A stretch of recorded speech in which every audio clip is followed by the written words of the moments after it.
कृष्ण तव पुण्यः विभाय कृष्ण तव पुण्यः विभाय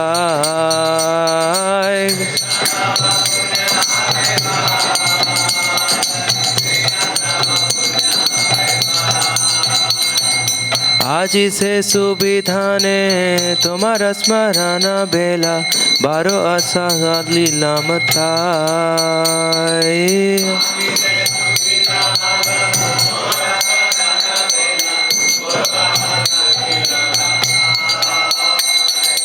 আমি তোমার নিত্য দাস তাই করিতে আস তুমি বিনা অন্য গতি নাই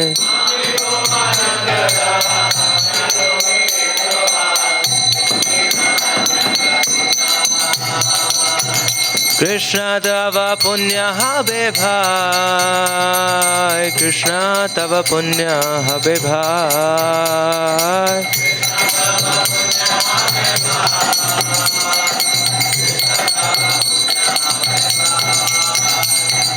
कृष्ण तव पुण्यः विभाय कृष्ण तव पुण्यः विभाय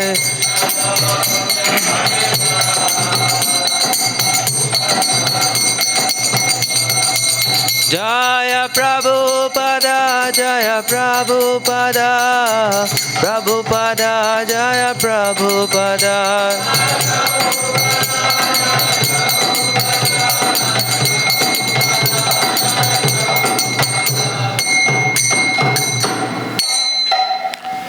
श्रील प्रभुपाद की ओम ज्ञानतिमिरान्धस्य ज्ञानाञ्जनशलाकया चक्षुरुन्मिलितं येन तस्मै श्रीगुरुवे नमः श्रीचैतन्यमनोभीष्टं स्थापितं येन भूतले स्वयं रूप गदा मह्यं ददाति स्वपदान्तिकं वन्देऽहं श्रीगुरुः श्रीयुतापतिकमलं श्रीगुरून् वैष्णवांश्च श्रीरूपां साग्रजातं सहगना रघुनाथान्वितं तं सजीवं साद्वैतं सावधूतं परिजनसहितं कृष्णचैतन्यदेवं श्रीराधा कृष्णपादान् सहगना ललिता श्रीविशाखान्वितां च नमां विष्णुपादाय कृष्णपृष्ठाय भूतले श्रीमते भक्तिवेदान्तस्वामिनिति नामिने नमस्ते सारस्वते देवे गौरवाणी प्रचारिणे निर्विशेष शून्यवादी पाश्चात्यदेशतारिणे नमो महावदन्याय कृष्णप्रेमप्रदायते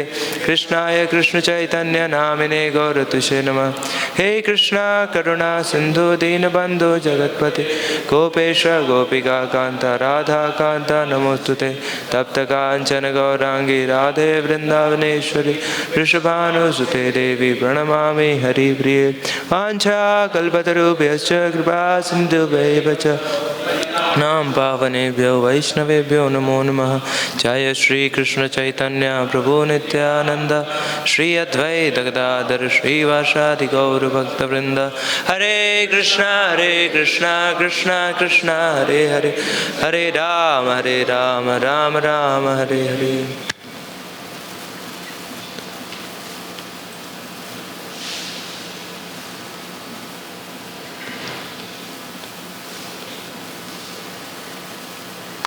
हरे कृष्णा। आज बहुत शुभ दिन है, एकादशी का दिन है। तो आज के दिन हम श्रील प्रभुपाद लीलामृत से पढ़ते हैं। तो आप सबका स्वागत है। मैं आप सबसे ब्लेसिंग्स की आकांक्षा करता हूँ ताकि मैं कुछ जो भी लिखा है उसके ऊपर मेरे रियलाइजेशंस जो भी है वो मैं शेयर कर सकूँ। हम पढ़ रहे हैं 49 चैप्टर भारत इस्कॉन को एकताबद्ध करना। There is something different. Volume 2 49।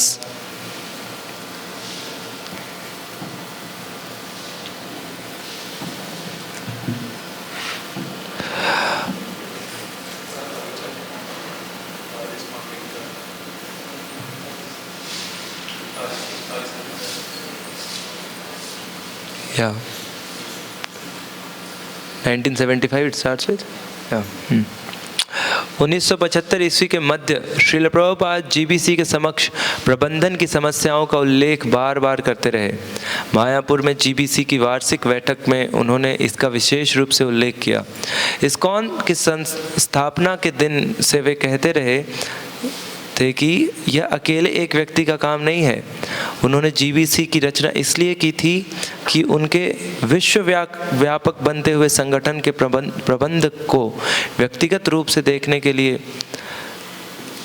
के डगमगाते बोझ से उन्हें राहत मिले।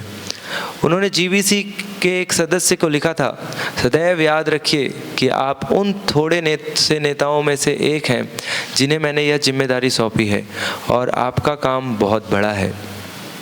प्रभुपाद अपने आंदोलन की प्रगति को एक आश्चर्यजनक सफल घटना मानते थे और इसे अपने तुच्छ प्रयत्नों के प्रति भगवान चैतन्य की प्रत्यक्ष कृपा का प्रमाण समझते थे।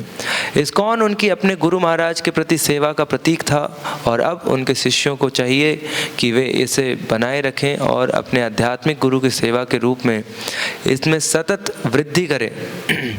उन्होंने कहा कि उनकी इच्छा संसार से प्रस्थान करने के पूर्व 108 फूलते फलते मंदिरों को देखना है।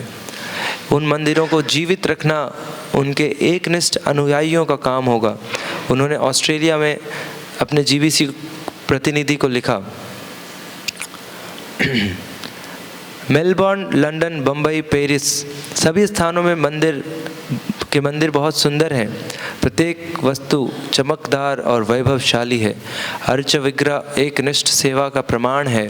अब यह जीबीसी का कर्तव्य है कि इसे बनाए रखें।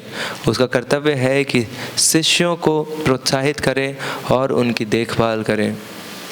तो जहाँ ऐसा जैसा कि यहाँ पे प्रभुपाद जी लिख रहे हैं, प्रभुपाद जी के शिष्यों ने लिखा है और प्रभुपाद जी बता रहे हैं कि ये मंदिर जो भी प्रभुपाद जी की कृपा से हमको मिला है यहाँ और पूरे विश्व में, वो सबको एकनिष्ठ बनाए रखना उनके अनुयायियों का कर्तव्य है। वी आर ऑल, हम सब प्रभुपाद जी के अनुयायी हैं। तो उस रूप में हमारा ये कर्तव्य है कि हम इसकी जितने भी चीज़ें हैं जो फंक्शनिंग है उसको बहुत अच्छे से चलने में उसका सहयोग करें और कोऑपरेट करें। प्रभुपाद जी का एक सबसे बड़ा जो इच्छा था कि भक्त आपस में कोऑपरेट करें, उससे सबसे ज़्यादा हम प्रभुपाद जी को प्रसन्न कर सकते हैं और बहुत सरलता से कर सकते हैं, जो कि बहुत कठिन होता है करना। लेकिन जो कठिन कार्य है अगर हम उसको, जैसा प्रभुपाद जी ने अपने गुरु महाराज के लिए, उपदेशक के सामने समस्याओं का होना अनिवार्य था, इसलिए बहुत से साधुजन किसी पवित्र स्थान में रहना पसंद करते थे और उपदेशक होने से बचते थे। किंतु भक्ति सिद्धांत सरस्वती और भगवान चैतन्य के संप्रदाय के महान आचार्यों की मुख्य चिंता यह थी कि वे अधिक से अधिक बद्ध जीवात्माओं को भगवत भक्ति का संदेश पहुंचा सके। तो सब लोग समस्याओं से भागना चाहते हैं, कोई भी प्रॉब्लम्स नहीं चाहता, लेकिन प्रचार करना मतलब समस्याओं को इनवाइट करना है ना। और जैसा हम बाहर जाते हैं तो और अलग अलग लोग जुड़ेंगे तो उनके विचारधाराएं जुड़ेंगी, उनसे क्लैश होगा, बहुत सारी चीज़ें होंगी। लेकिन उन सब के बावजूद प्रभुपाद जी का ये और भक्ति सिद्धांत सरस्वती ठाकुर प्रभुपाद का ये मिशन है, जिसमें ये मुख्य चिंता यह है कि कैसे अधिक से अधिक बद्ध जीवात्माओं को भगवत भक्ति का संदेश पहुंचा सके। ये चिंता का विषय नहीं है कि हमारा भरण पोषण कैसे होगा, हमारा रोटी कपड़ा मकान कौन देखेगा, ये चिंता का विषय नहीं है। तो ये बहुत बड़ा मिशन है, बहुत बड़ा गोल है हमारे लाइफ में। अगर हम इसके बारे में थोड़ा चिंतन करेंगे तो हमको समझ में आएगा कि हमको कितना बड़ा अचीवमेंट करना है। हम छोटे मोटे चीज़ों में उलझ के अपना टाइम वेस्ट नहीं कर सकते। ये बहुत बड़ी चीज़ है। तो भी इस मार्ग पर चलने के लिए सहिष्णु होना अत्यंत आवश्यक था। वित्तीय आवश्यकताएं, राष्ट्रीय और स्थानीय शासकीय प्रतिबंध, भगवत भक्ति के मूढ़ दानवी शत्रु, नए भक्तों में परस्पर ईर्ष्या, व्यक्तिगत महत्वाकांक्षा और आपसी असहमति, अवैध यौन संबंध और मादक द्रव्य सेवन के प्रयत्न से उत्पन्न संघर्ष और पतन आदि ऐसी समस्याएं थी जो उपदेशक के मार्ग को कंटकाकीर्ण बनाती थी। किंतु श्रील प्रभुपाद जानते थे कि संघर्ष उचित था, चाहे उसका परिणाम मात्र एक जीवात्मा को जीवन मरण के चक्र से मुक्त कराना क्यों ना हो। तो हम देखते हैं कि संघर्ष ऐसा नहीं है कि सिर्फ भक्ति में है, संघर्ष सब लोग कर रहे हैं। बाहर वाले लोग और ज़्यादा संघर्ष कर रहे हैं, उनको वो संघर्ष में ही खुशी ढूंढ रहे हैं। उनको लग रहा है कि हम थोड़ा और संघर्ष करेंगे तो हमको सफलता प्राप्त हो जाएगी, है ना। जो बच्चे पढ़ाई कर रहे हैं उनको लगता है कि अभी 10th बोर्ड कंप्लीट कर लेंगे तो फिर खुशी आ जाएगी, फिर 10th कंप्लीट करने के बाद लगता है 12th कंप्लीट कर लेंगे तो खुशी मिल जाएगी, फिर 12th के बाद लगता है कि फिर इंजीनियरिंग कर लेंगे तो खुशी मिल जाएगी। उस तरीके से भागते रहते हैं, फिर अंतिम जीवन के अंत तक पहुंच जाते हैं तो भी नहीं मिलती खुशी, है ना। तो ऐसा वो प्रभुपाद जी उदाहरण देते हैं कि एक गधे के आगे गाजर का वो लटका देते हैं और वो गधा जो है वो आगे चलते जाता है कि बस एक कदम और बढ़ूंगा तो गाजर मिल जाएगा। तो उस तरीके से है ये भौतिक संसार में खुशी ढूंढना, है ना। तो ये इस जगह का वो नेचर ही नहीं है, हमको मिल ही नहीं सकता। हम चाहे लाख प्रयास कर लें, कितना भी कोशिश कर ले कि हम खुश हो जाएं, हम प्रसन्न हो जाएं, बिल्कुल नहीं हो सकता। सिवाय हम अगर भगवान के सेवा में लगे हैं उसके अलावा और कोई उपाय नहीं। तो यहाँ पे प्रभुपाद जी बता रहे हैं कि इस मार्ग पे सहिष्णु होना बहुत अत्यंत महत्वपूर्ण है। तो कौन सा श्लोक है जो सहिष्णु होने के लिए हमको प्रेरित करता है? बहुत सारे श्लोक हैं जो, लेकिन श्री चैतन्य महाप्रभु ने जो स्पेशल दे दिया है, श्री रात अपी सुनी छे कि अभी ठंडी आ गई, मुझे स्वेटर दो, गर्मी आ गई, बारिश आ गई, वो सब कुछ सब सहता है और उसके बावजूद भी फल देता है। सब कुछ सहते हुए कोई कंप्लेन नहीं करता है और इवन फल भी देता है और छांव भी देता है ना। वृक्ष की ये दो विशेषताएं होती हैं।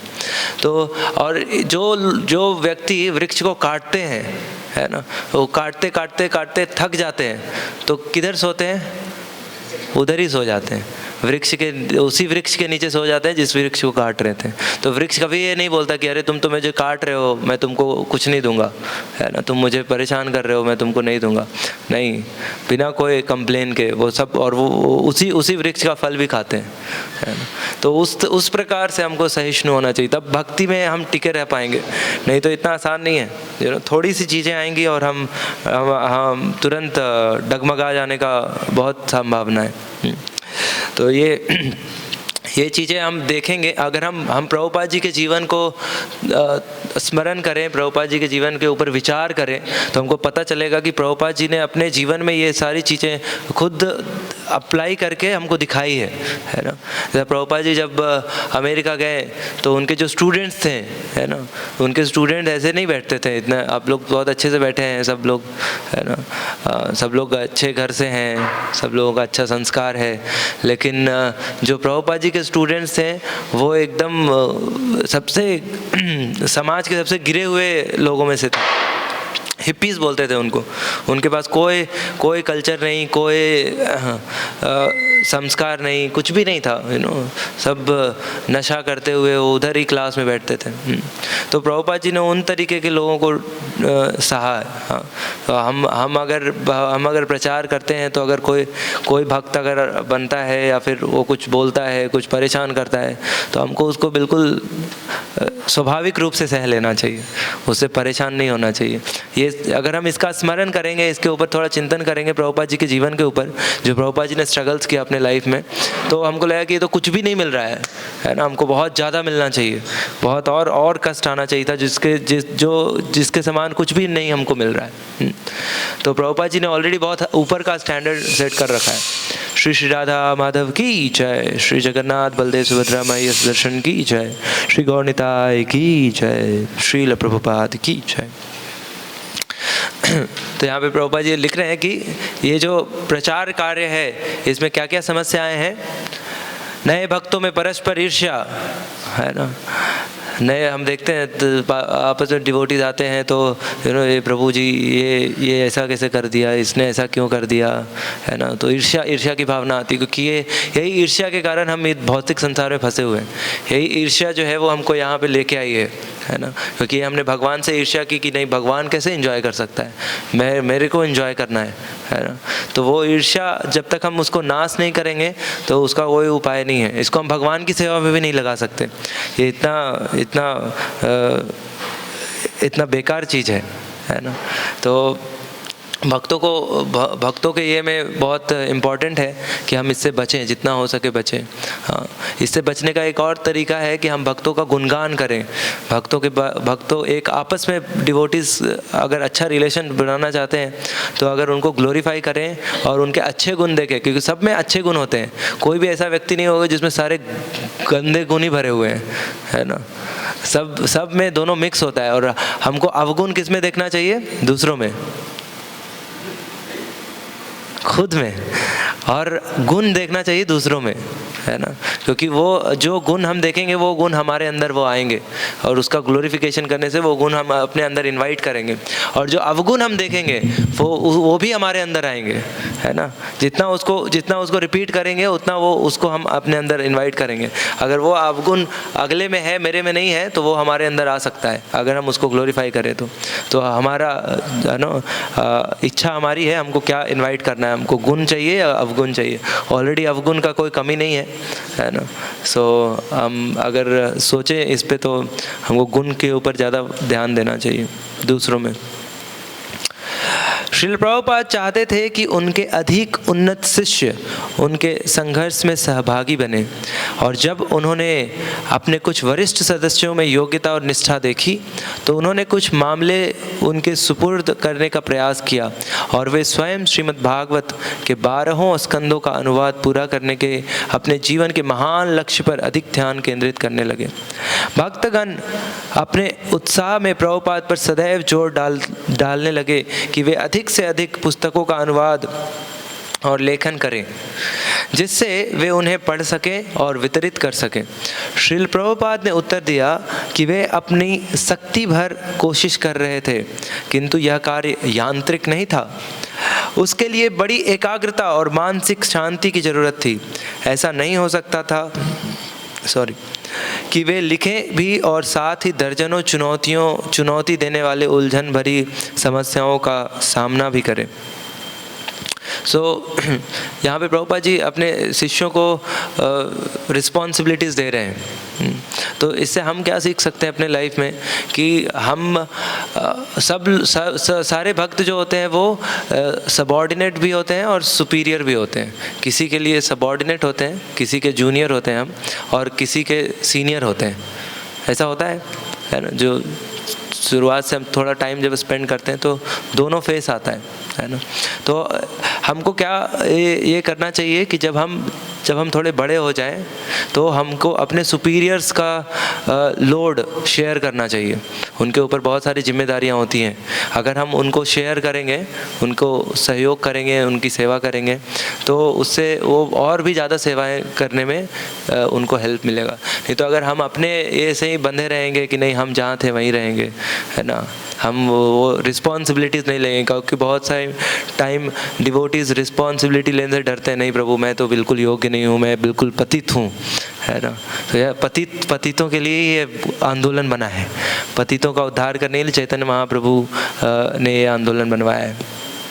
तो अगर हम रिस्पॉन्सिबिलिटीज़ लेंगे हमारे सुपीरियर्स के ऑर्डर पे, ऐसा नहीं कि अपने खुद की इच्छा से, नहीं अब मैं योग्य हो गया हूँ, अब मैं ये कर सकता हूँ, वैसा नहीं।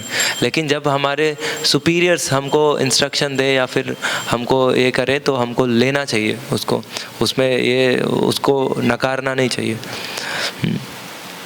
तभी उनको ज़्यादा सेवा करने का ये मिल पाएगा, तभी विस्तार कर पाएंगे। चैतन्य महाप्रभु का जो संदेश है वो ज़्यादा से ज़्यादा लोगों तक पहुंच पाएगा। जब गुरुकुल के लिए उत्तरदायी जीबीसी के सदस्य ने यह योजना भेजते हुए प्रभुपाद को लिखा कि सभी इस्कॉन केंद्रों को गुरुकुल की शिक्षा पद्धति की सहायता करनी चाहिए, तो प्रभुपाद ने उत्तर दिया, जहाँ तक केंद्रों पर सहायता के लिए भार डालने की बात है, इस मामले पर जीबीसी में विचार होना चाहिए। जब स्टॉकहोम केंद्र में एक विवाद उठ खड़ा हुआ और भक्तों ने प्रभुपाद से निर्णय देने की प्रार्थना की, तो उन्होंने उत्तर दिया, इस पर जीबीसी की पूरी बैठक में विचार होना आवश्यक है। और उन्होंने यह भी जोर दिया, हमारे सभी शिष्यों को गुरु बनना होगा, किंतु उनमें योग्यता नहीं है। तो प्रभुपाद जी की इच्छा थी कि जब भी ये आए, हाँ, तो प्रभुपाद जी उसको जीबीसी को डिस्कस करने के लिए बोलते थे, है ना। तो प्रभुपाद जी ने पर्सनली जीबीसी को ट्रेन किया अपने खुद के ये में, ताकि वो जितने भी प्रॉब्लम्स आएंगे, ये मटीरियल भौतिक संसार है, उसमें प्रॉब्लम्स हर जगह है। ऐसा नहीं बोल सकते मंदिर में इसलिए प्रॉब्लम नहीं है, नहीं, हर जगह प्रॉब्लम आएगा। जब भौतिक संसार से हम बाहर जाएंगे, आध्यात्मिक संसार में भी प्रॉब्लम नहीं है। बस जब तक हम भौतिक संसार में हैं, चाहे कहीं भी रहें, वहाँ पे प्रॉब्लम आएगा। एक बार प्रभुपाद जी के किसी शिष्य ने बोला, Prabhupad there is maya in the temple also, है ना। सर प्रभुपाद जी ने बोला कि okay, take me to some place where there is no maya. तो ऐसा कोई जगह नहीं है जहाँ माया नहीं है, हाँ। लेकिन माया और माया से कैसे बच सकते हैं? कृष्ण सूर्य समा माया र अंधकार, जहाँ कृष्ण तहाँ नहीं माया र अधिकार, है ना। तो जब तक भगवान से कनेक्टेड रहेंगे, तब तक माया हमको टच नहीं कर पाएगी।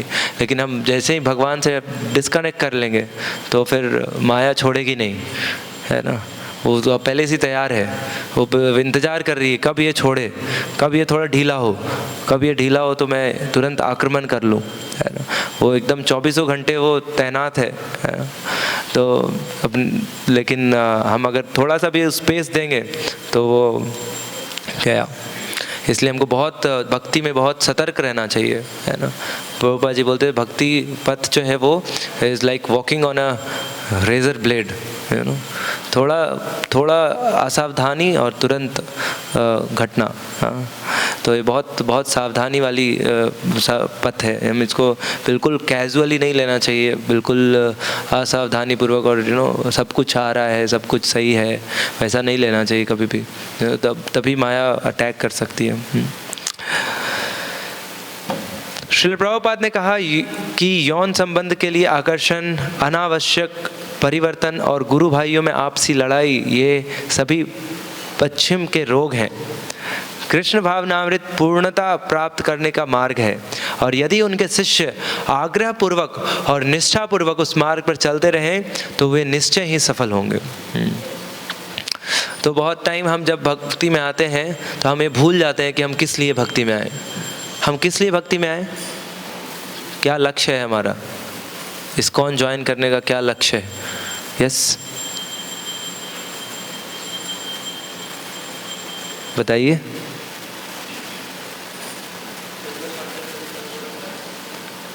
किस तरीके से, क्या लक्ष्य है हमारा इस्कॉन ज्वाइन करने का? हाँ, प्यूरिफिकेशन, अनर्थ निवृत्ति करना, ओके। और ये सब करके हम क्या पाना चाहते हैं? कृष्ण प्रेम, है ना। हम भगवान के धाम वापस लौटना चाहते हैं। ये लक्ष्य लेके हम भक्ति में आए हैं, और इस्कॉन हमको सहायता कर रहा है उस लक्ष्य को प्राप्त करने में, है ना। लेकिन हम अगर यही लक्ष्य भूल जाएं और बाकी सब चीज़ों के बीच में उलझ के रह जाएं, तो फिर हमारा इधर आने का कोई मतलब नहीं रहा, है ना। तो इसलिए हमको हमेशा रिमाइंडर रखना चाहिए कि हम क्यों यहाँ आए हैं, क्या प्राप्त करने आए हैं, और वो प्राप्त करने में हम कहाँ तक बढ़ पाए हैं, और हम जैसे चल रहे हैं वो सही तरीके से चल रहे हैं कि नहीं चल रहे हैं, उसके ऊपर हमको डेली चिंतन करना चाहिए। तो ये लक्ष्य के ऊपर अगर हम डेली फोकस करेंगे और डेली इसके बारे में विचार करेंगे, तो हमको प्रॉब्लम्स जो बीच में प्रॉब्लम आएगी वो डिस्टर्ब नहीं करेगी।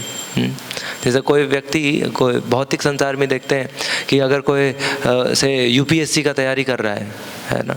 ऐसा लोग रहते हैं ना, देखा होगा आप लोगों ने, वो दिन रात एकदम पढ़ाई करता है, कुछ भी होता है प्रॉब्लम उसको बिल्कुल ये कर लेता है, क्योंकि उसका टारगेट एकदम क्लियर है, मेरे को यूपीएससी के एग्ज़ाम के पहले कुछ नहीं देखना है ना। तो इस तरीके से हमको भी ये टारगेट थोड़ा ध्यान में रखना चाहिए कि वो लक्ष्य को प्राप्त करना है, और लक्ष्य के लिए जो भी सहायक है, अनुकूल है, उसको हम एक्सेप्ट करेंगे, और जो प्रतिकूल है उसको रिजेक्ट करेंगे, है ना। तभी हम वो लक्ष्य को प्राप्त कर सकते हैं। नहीं तो ऐसा बस दिन कटते जाएंगे लेकिन कुछ आगे नहीं बढ़ेगा। तो इसलिए हमको डेली विचार करना चाहिए हमारे लक्ष्य के ऊपर।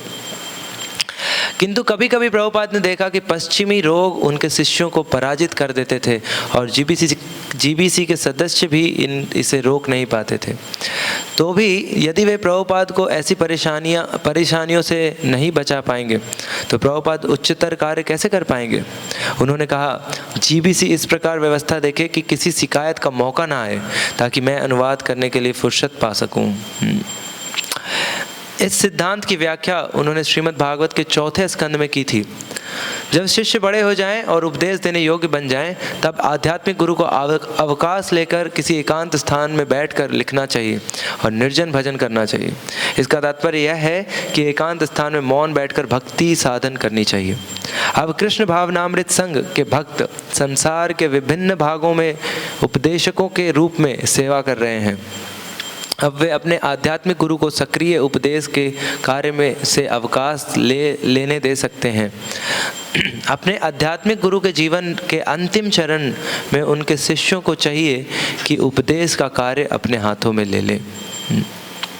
तो ये रिस्पॉन्सिबिलिटी लेना, हमको चाहिए कि हमको रिस्पॉन्सिबिलिटी लेना चाहिए। लेकिन यह हवा को नियंत्रण में लाने के समान था। जब भी कठिनाइयाँ बढ़ जाती थी तो वे उनके पास वैसे ही दौड़ते थे जैसे बच्चे भागकर अपने पिता के पास जाते हैं। कभी कभी कोई शिष्य उनसे पुस्तकें लिखने को कहता और उसी के साथ उनके सामने कोई विषम समस्या उपस्थित कर देता। अमेरिका में के एक प्रमुख भक्त ने उन्हें रिपोर्ट की कि कुछ भक्त नियमों का पालन नहीं कर रहे हैं, किंतु प्रभुपाद कृपया भारत में ही रहें और शांत रहकर पुस्तकें लिखते रहें। प्रभुपाद ने उत्तर लिखा, यदि पुरानी आदतें लौट आती हैं तो हर चीज़ समाप्त हो जाएगी। यदि मेरा मन इस तरह क्षुब्ध होता रहेगा तो मैं पुस्तकें कैसे लिख सकता हूँ? यह संभव नहीं है। अच्छा होगा कि आप मुझे किसी बात की सूचना न दें और मुझे वृंदावन में रहने दें। तो पुरानी आदतें लौट सकती हैं कभी भी, है ना। हम सब की पुरानी कुछ ना कुछ आदतें थी जिसको भक्ति के माध्यम से हम उसके ऊपर उठ सके हैं कुछ हद तक। और तो हमको अगर हम सतर्क रहेंगे तो ये नहीं लौटेंगे। ये तभी लौटती हैं जब हम असतर्क रहते हैं, जब हम असावधान रहते हैं, भक्ति में बहुत इजी ले लेते हैं, भक्ति को बहुत चीप ले लेते हैं, तब ये वापस लौटती हैं। लेकिन अगर हम बहुत सावधान रहेंगे और सावधानी से करेंगे तो ये हमारे जो सुपीरियर्स हैं उनके मन में अननेसेसरी एंग्जाइटी क्रिएट नहीं करेगा। अगर एक भक्त का भी कोई प्रॉब्लम होता है तो उसके पीछे कितना समय जाता है ना। जो आप लोग भी आपके जूनियर्स से डील करने में ये बहुत टाइम फील करते होंगे। अगर वो आपने कुछ उनको बताया वो नहीं फॉलो कर पा रहे हैं तो उनको सॉल्व करने में कितना समय व्यर्थ जाता है, इज़न्ट इट? कितना टाइम डिस्कशन करने में निकल जाता है। लेकिन अगर हम अपने आप में अगर हर एक भक्त ऐसा संकल्प ले कि हम अपने सुपीरियर्स को एंग्जाइटी में नहीं डालेंगे। ऑलरेडी बहुत सारी एंग्जाइटीज़ हैं लेने के लिए, लेकिन अगर हम अच्छे से फॉलो करेंगे नियमों को, तो हमारे सुपीरियर्स को अननेसेसरी एंग्जाइटी नहीं होगी, है ना। जो चीज़ें अवॉइड की जा सकती हैं वो तो हम अपने खुद के आचरण से अवॉइड कर सकते हैं, है ना। एडिशन एटलीस्ट हम अगर उनके बोझ को कम नहीं कर सकते तो उसमें ऐड तो नहीं करें। ये तो एटलीस्ट हमको प्रयास करना चाहिए, हर एक भक्त को प्रयास करना चाहिए। तो उसके लिए हमको बहुत सावधानी पूर्वक भक्ति करनी पड़ेगी, सावधानी पूर्वक जप करना पड़ेगा, सावधानी पूर्वक नियमों का पालन करना पड़ेगा, सब समय चेतना में रहना पड़ेगा, कॉन्शियस रहना पड़ेगा। ऐसा नहीं कि हम एकदम भूल जाएं चीज़ों को और कुछ गलती कर बैठे। और आज खास करके अभी के टाइम में माया हमारे पॉकेट में है इस रूप में, है ना, तो ये कभी भी कुछ भी करा सकती है। लेकिन अगर हम सावधान, और कोई देखने वाला नहीं है ना, सिर्फ भगवान देख रहा है। भगवान तो आएंगे नहीं हमको बताने, इसलिए अगर हम सावधान नहीं रहें और अपने सुपीरियर्स के गाइडेंस में नहीं रहें तो फिर माया किसी न किसी तरीके से हमको नीचे पतन कराएगी। तो बहुत इम्पॉर्टेंट है। कभी कभी श्रील प्रभुपाद मुझे वृंदावन में रहने दो शब्दों को इस तरह बोलते थे मानो वे समस्याग्रस्त पूरे संघ का प्रबंध त्याग रहे हैं। हर एक जानता था कि वे इस्कॉन को कभी नहीं छोड़ेंगे। वे कृष्ण भावनामृत आंदोलन के नेतृत्व द्वारा संसार को बचाने के लिए अपने जीवन का उत्सर्ग कर चुके थे, किंतु उनके शिष्य सयाने कब बनेंगे? श्रील प्रभुपाद ने लिखा, मैं चाहता हूं कि जीबीसी प्रबंध के कार्य से मुझे पूरी तरह राहत दे दे, जिसका तात्पर्य यह है कि उन्हें वैसा ही प्रबंध करना होगा जैसा मैं कहता हूं, और वे प्रायः कहते थे वैसा ही करो जैसा मैं कह रहा हूं। जब स्वयं जीबीसी सचिवों के बीच विवाद और असहमतियां उत्पन्न हो जाती तो प्रभुपाद उन्हें जीबीसी कमेटी को भेज देते थे। मैंने जीबीसी की नियुक्ति मामलों के शांतिपूर्ण प्रबंध के लिए की थी, किंतु अब आप अपने में ही अशांति पैदा कर रहे हैं। मैं शांत रहकर अपने अनुवाद कार्य में कैसे लग सकता हूँ? इसलिए इन सब बातों को इस समय स्थगित कर रखना चाहिए, और जब हम मायापुर में मिलेंगे तो पूरी जीबीसी में हम इन पर विचार विनिमय करेंगे। आध्यात्मिक आकाश का प्रश्न और इस तरह के सभी प्रश्नों को इंतज़ार करना होगा जब तक कि हम मायापुर में इन पर विचार नहीं करते। तो हर साल, जिसे ये सिस्टम प्रभुपाद जी ने 1975 में इस्टेब्लिश की, उससे पहले ही कि जो गौर पूर्णिमा फेस्टिवल में जीबीसी मीटिंग होगी मायापुर में, और वो अभी भी हो रही है मायापुर में। अभी गौर पूर्णिमा फेस्टिवल आने वाला है 3 तारीख को, तो जीबीसी मीटिंग हो रही है जिसमें अलग अलग चीज़ें डिस्कशन होती हैं। तो प्रभुपाद जी ने खुद उनको इस तरीके से ट्रेन किया। और कभी कभी यहाँ पे प्रभुपाद जी लिख रहे हैं कि अगर हम उनको रिस्पॉन्सिबिलिटीज़ नहीं देंगे तो वो बड़े कब होंगे, है ना। तो कभी हमको जब ज़्यादा रिस्पॉन्सिबिलिटीज़ मिलते हैं तो हमको ये नहीं सोचना चाहिए कि हम ही को सब मिल रहा है ना, लेकिन हमको ये सोचना चाहिए कि हमारे सुपीरियर्स हमको और अच्छे तरीके से ट्रेन कर रहे हैं सेवा करने में। तो और हमको उसको बिल्कुल इच्छापूर्वक अच्छे से एक्सेप्ट करना चाहिए। श्रील प्रभुपाद जीबीसी को इस्कॉन के सभी मामलों को तय करने के लिए जिम्मेदार मानते रहे।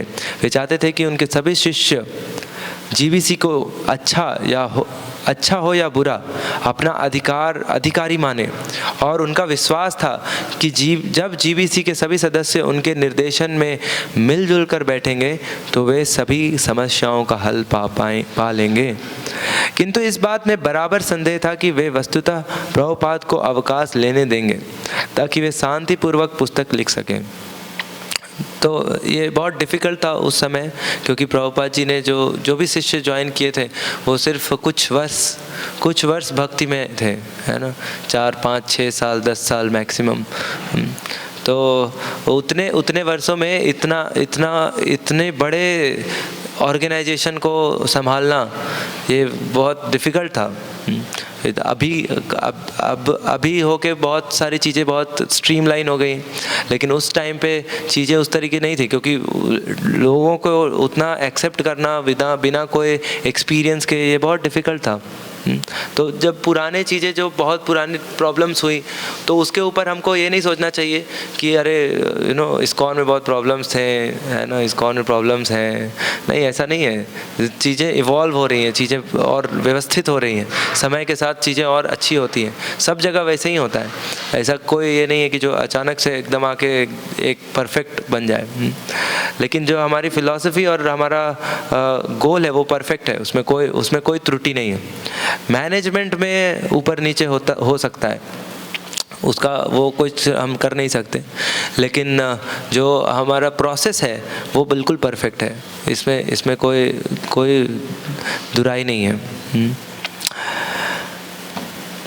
1975 में इस्कॉन के कुछ सदस्यों के बीच, जिसमें जीबीसी के भी कुछ सदस्य सम्मिलित थे, यह विवाद खड़ा हुआ कि क्या विवाहित गृहस्थ पुरुष भक्त भी इस्कॉन के वस्तुतः आध्यात्मिक गुरु बन सकते हैं।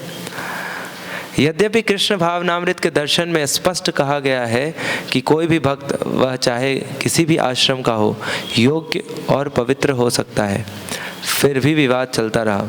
सितंबर में एक सन्यासी जीबीसी सदस्य प्रभुपाद को केवल यह बताने के लिए संयुक्त राज्य से वायुयान द्वारा वृंदावन पहुंचा कि कोई अन्य जीबीसी सदस्य गृहस्थ होने के कारण गुरु बनने योग्य नहीं था, किंतु श्रील प्रभुपाद ने कहा कि यह मामला जीबीसी की वार्षिक बैठक में तय किया जा सकता है।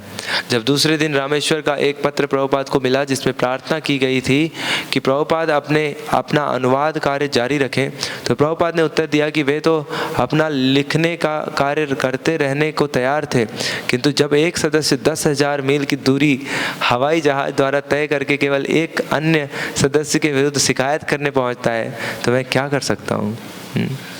तो इस तरीके के चीज़ें प्रभुपाद जी को डील करने पड़े, लेकिन फिर भी प्रभुपाद जी ने कभी ये नहीं कंप्लेन नहीं किया, उनको रिजेक्ट नहीं किया कि तुम कितने ये हो, तुमको इतना समझ नहीं आता। प्रभुपाद जी ने सब कुछ टॉलरेट किया। तो हमको भी उस तरीके से टॉलरेट करना चाहिए, है ना, क्योंकि बिना टॉलरेट किए हुए हम आगे नहीं बढ़ सकते भक्ति में। यदि आप सभी प्रमुख लोग आपस में मिलकर कार्य नहीं कर सकते तो अन्य लोग आपसे सहयोग कैसे कर सकते हैं। आपसी मतभेद हो सकते हैं, तब भी आपको सहयोग करना चाहिए, नहीं तो इतनी सारी समस्याओं का और निर्णयों से मेरे राहत पाने का प्रश्न ही कहाँ उठता है। तो हिजुल्लेस गोपाल कृष्ण गोस्वामी महाराज ने अपने विल में लिखा कि इस्कॉन कभी मत छोड़ो और अपने आपसी मतभेद आपस में वैष्णव सदाचार के रूप में सुलझाओ। तो हमको जब भी हम आपसी मतभेद भी सुलझाते हैं तो उसमें हमको अपने सदाचार को नहीं भूलना चाहिए, वैष्णव सदाचार को सबसे ऊपर रखना चाहिए। ऐसा नहीं कि हम एकदम आपसी मतभेदों में इतने ये हो जाए कि हम भूल जाएं कि हम भक्त हैं और एकदम कर्मी जैसे बिहेव करने लगे भक्तों से, ऐसा कभी नहीं करना चाहिए। हमको वैष्णव सदाचार को हमेशा ऊपर, सबसे ऊपर रखना चाहिए, चाहे जितने भी प्रॉब्लम्स आ जाए, चाहे कुछ भी हो जाए, चाहे हमको कोई थप्पड़ भी लगा दे, चाहे हमको कुछ अपशब्द भी बोल दे, लेकिन हमको अपना एटिकेट्स मेंटेन रखना चाहिए। तृतीय वार्षिक अंतर्राष्ट्रीय उत्सव का समय निकट आ रहा था और विभिन्न असंतुष्ट दलों के बीच की चिरकालिक समस्याएं जीबीसी के न्यायालय में समाधान की प्रतीक्षा कर रही थीं। श्रील प्रभुपाद को मायापुर 17 जनवरी को पहुंचना था। जीबीसी की बैठकों और भक्तों के एकत्र होने के लगभग 2 मास पूर्व ही संभवतः 1000 भक्तों के सम्मिलित होने से आनंदपूर्ण कीर्तनों, कक्षाओं और परिक्रमाओं के आयोजन होंगे। साथ ही समस्याएं भी होनी थीं।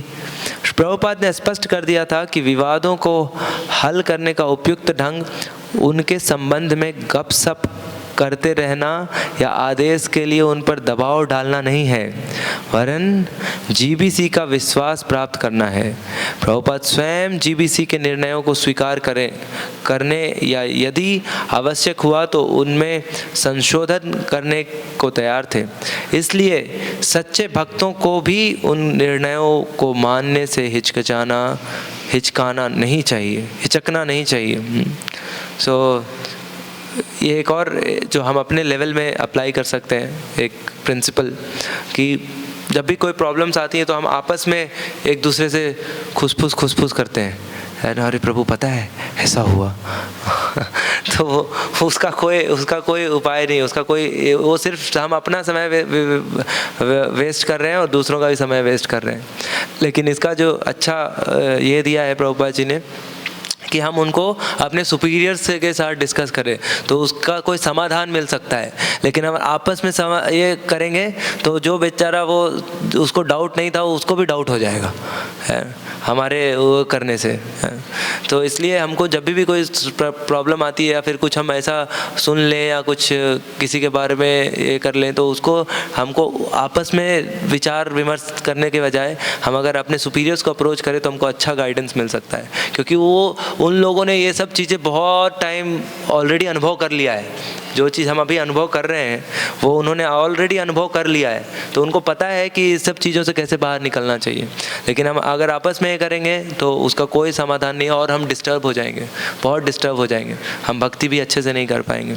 इसलिए हमको तुरंत अगर कुछ भी हमको कोई भी कुछ बोले किसी के बारे में तो उसको तुरंत एक्सेप्ट और विश्वास नहीं करना चाहिए, हाँ सही बोल रहे हैं, ऐसा मेरे को भी लगता है ना, वैसा नहीं करना चाहिए। हमको उसको ऊपर हमारे जो सुपीरियर्स हैं उनसे डिस्कस करना चाहिए। हाँ। मायापुर की बैठक में हम जो कुछ भी निर्णय लिया है वह 1 वर्ष तक प्रभावी रहेगा। इसलिए जो कुछ भी करना है उसका निर्णय जीबीसी के बहुमत से होगा। जीबीसी के निर्णय के बिना मैं कोई निर्णय नहीं देना चाहता। मेरी दुख केवल यह है कि मैंने जीबीसी की नियुक्ति इसलिए की थी कि मुझे प्रबंध के कार्यों में से राहत मिले, किंतु इसके विपरीत वाद विवाद और प्रतिवाद मेरे पास आते रहते हैं, तो मेरा मन शांत कैसे रह सकता है। इसलिए सबसे अच्छा यह होगा कि हम मायापुर की बैठक की प्रतीक्षा करें और वहाँ सब लोग मिलजुल कर निर्णय करें कि क्या करना है। यदि कोई कमियां हैं तो उनके विषय में मायापुर में जीबीसी की बैठक में विचार होगा। एक व्यक्ति सारे संसार की व्यवस्था कैसे देख सकता है? तो ये व्यवस्था देखना इतना आसान नहीं है।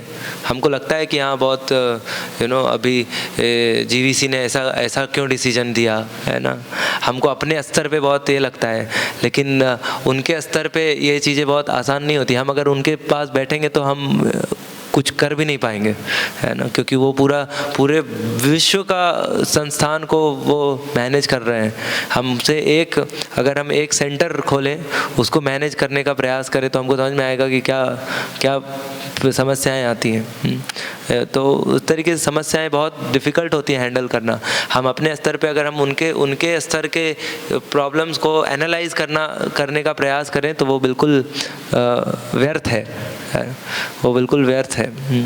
तो हमको समझना चाहिए कि वो जो कर रहे हैं वो बेस्ट है, उनको भगवान गाइड कर रहे हैं। और अगर कुछ त्रुटि भी है तो वो सुधार होती है ना, वो सुधार होती है।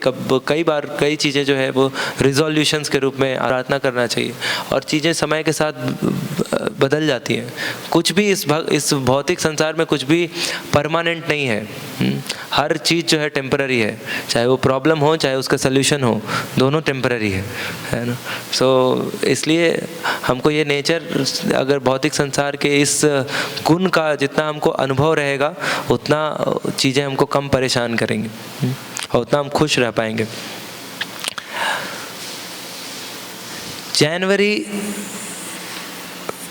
जनवरी 17, 1976 कलकत्ता से मायापुर जाते हुए प्रभुपाद एक अमराई में रुके और उन्होंने फल, वड़ा, मूंगफली और मिष्ठानों का अल्पाहार ग्रहण किया।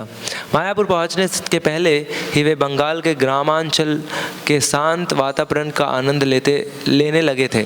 शीघ्र ही वे मायापुर चंद्रोदय मंदिर पहुंचने वाले थे, जो परमपिता परमेश्वर की उपासना का उनका विशेष स्थल था।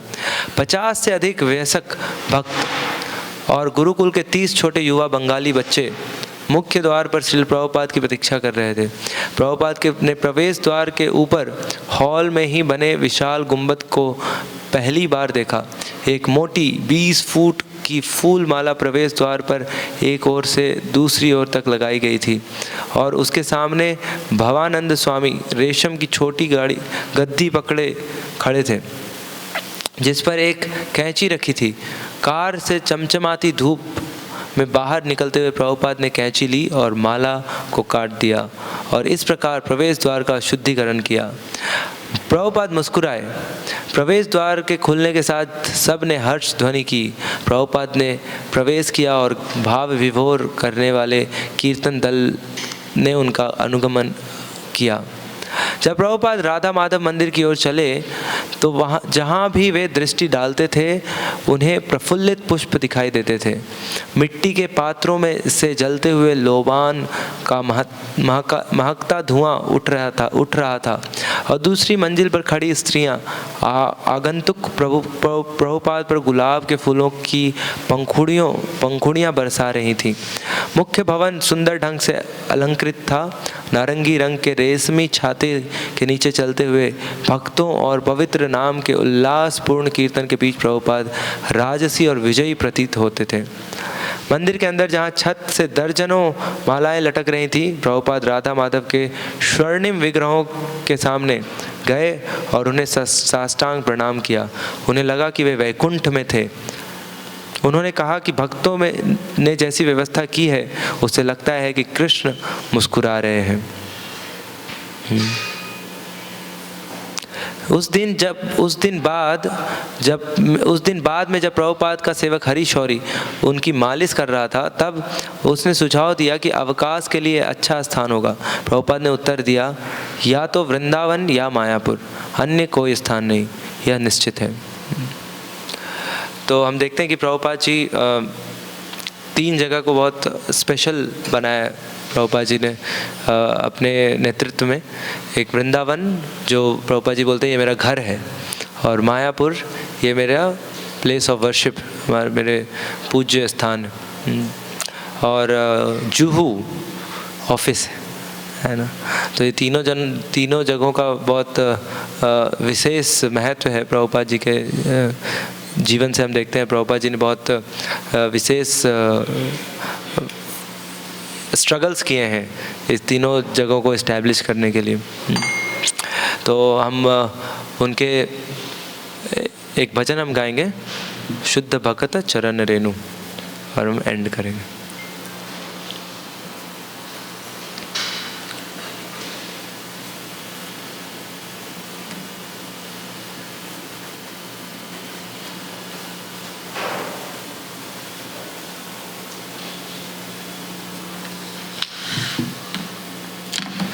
शुद्ध भगत चरण रेणु भजनानुकूला,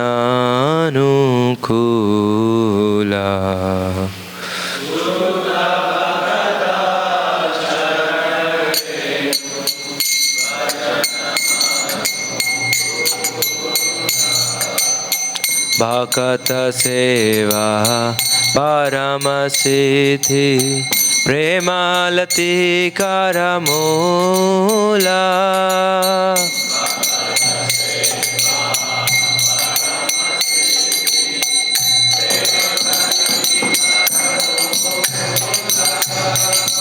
माधव तिथि भक्ति जननी, जतने पालन कोरी।